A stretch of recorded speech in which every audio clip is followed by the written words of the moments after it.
Hi everyone, my name is Zhu Wei. Today I'm going to present a topic about enterprise system. First of all, we need to know what is enterprise system. Enterprise system are large-scale application software package that support business processes, information flows, reporting, and data analytics in complex organizations. While enterprise system can also known generally as packaged enterprise application software (PEAS) systems, custom-developed system created to support a specified organization's needs. Enterprise systems are software applications that have cross and organizational capabilities as opposed to department or group-specified programs. They allow for collaboration and communication across the organization through collection of data that is accessible and usable by multiple departments. There are three types of enterprise system. The first one is Enterprise Resource Planning, which is known as ERP. The second one is Customer Relationship Management. The third one is Supply Chain Management. Okay. For the customer relationship management, customer relationship management systems were developed to address the need to raise a sales department productivities to make the management of customer and effective ways to increase sales with CRM functions such as sales opportunity management. The company learns more about its customer needs and buying behavior and combine this information with market information to enhance the quality of the company's marketing plans and sales forecasts. Other attributes of the CRM system, including the integration of this system with other systems and system access via mobile devices, allow employees to update and compare data regardless of the system it is and to access information from any client site or other location. Equally important, CRM support mass email communication and automates the sales process workflow to improve employee productivity. In another word, this customer relationship management allowed a company to build a marketing plan that according to customer needs and their buying behavior, that the plan can improve the employee productivity. And the next one is supply chain management. A supply chain refers to the collection of people, tasks, equipment, data, and other resources required to produce and move products from a vendor to a customer. Supply chain management refers to the management of supply chain activities by the supply chain firms in an effective and efficient way that will provide a company with strategic advantage. These activities might include product development, material sourcing, production, and logistics, as well as the information system that coordinate these activities. Information flows allows supply chain partners to coordinate their strategy and operational plans, as well as the day-to-day flow of goods and materials through the supply chain. The physical flows include the manufacture, transport, and storage of goods or material.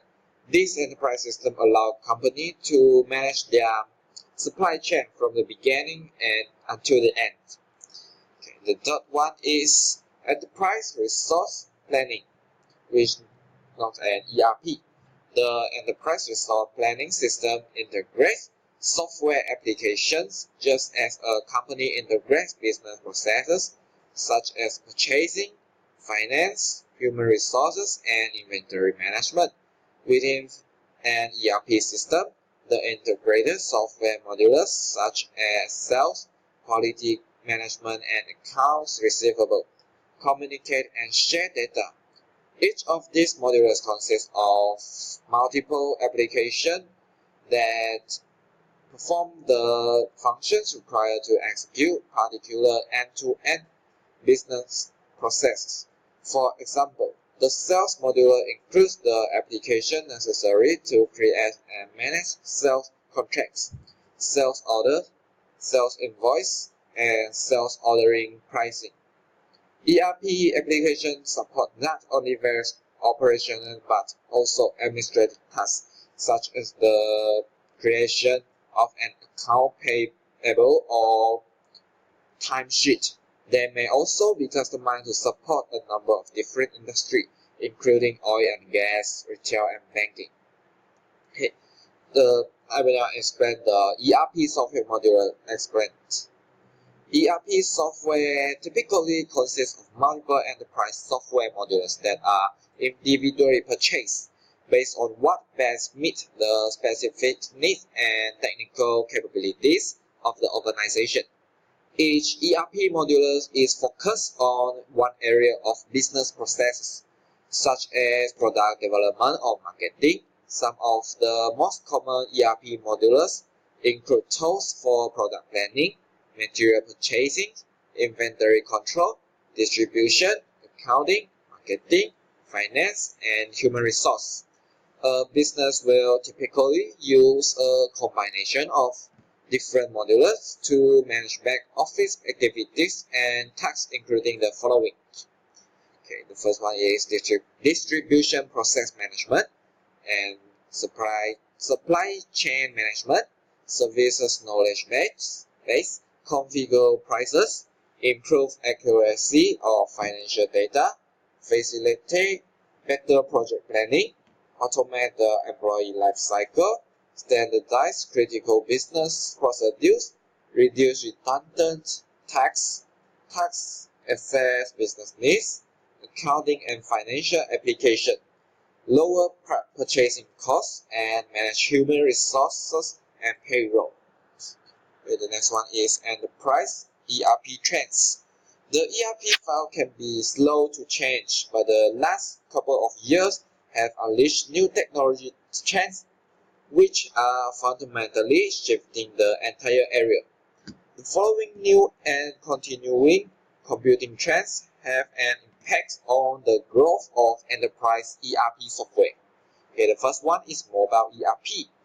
Executive and employees want real-time access to information regardless of where they are. It is expected that business will embrace mobile ERP for the report, dashboard, and to conduct key business processes. Okay, the second one is cloud ERP. The cloud has been advancing steadily into the enterprise for some time, but many ERP users have been reluctant to place data cloud.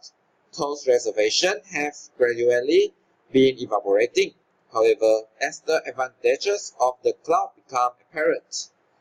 Okay, the third one is social ERP. There has been much hype around social media and how important or not it is to add to ERP systems. Certainly, vendors have been quick to seize the initiative, adding social media packages to their ERP system with much fanfare. But some wonder if there is really much gain to be had by integrating social media with ERP. Okay, the last one is two-tier ERP. Enterprising ones attempts to build an all-encompassing ERP system to take care of every aspect of organizational system. But some expensive failures have gradually brought about a change in strategy, adopting two tiers of ERP. Okay, now the extensions for ERP. ERP systems can be extended with third-party software, often via vendor supply interface. Extensions offer features such as the product data management, product lifecycle management, customer relation management, and data mining and e-procurement. The benefits of using ERP.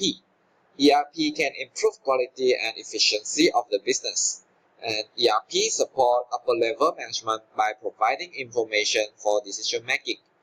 ERP creates a more agile company that adapts better to change. And ERP can improve data security in a closed environment. Okay, the last is ERP provide increases opportunities for collaboration. Okay, the advantages of ERP. The most fundamental advantage of ERP is that the integration of myriad business processes save time and expense.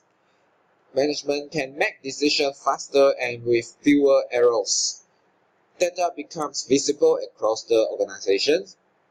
Tasks that benefit from this integration include sales forecasting, which allow inventory optimization.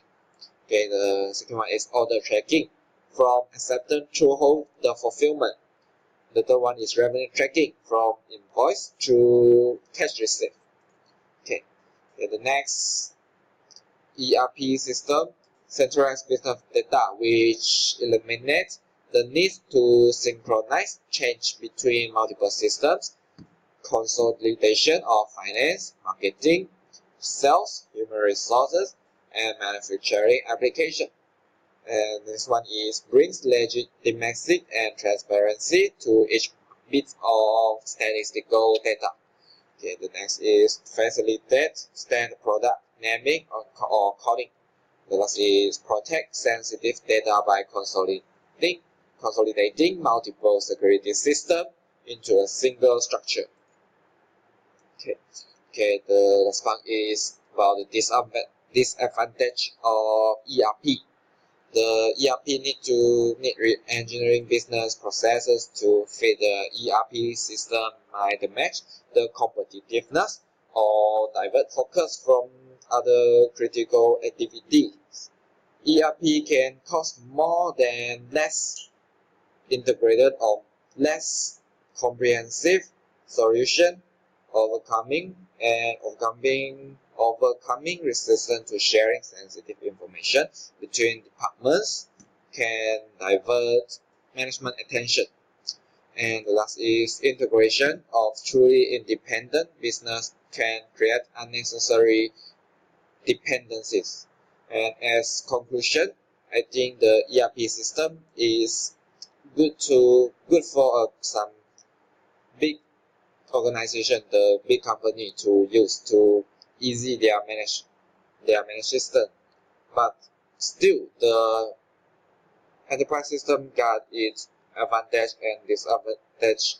The user must be wise to use it, or otherwise it will become a damage to the company. Okay, that's all for me.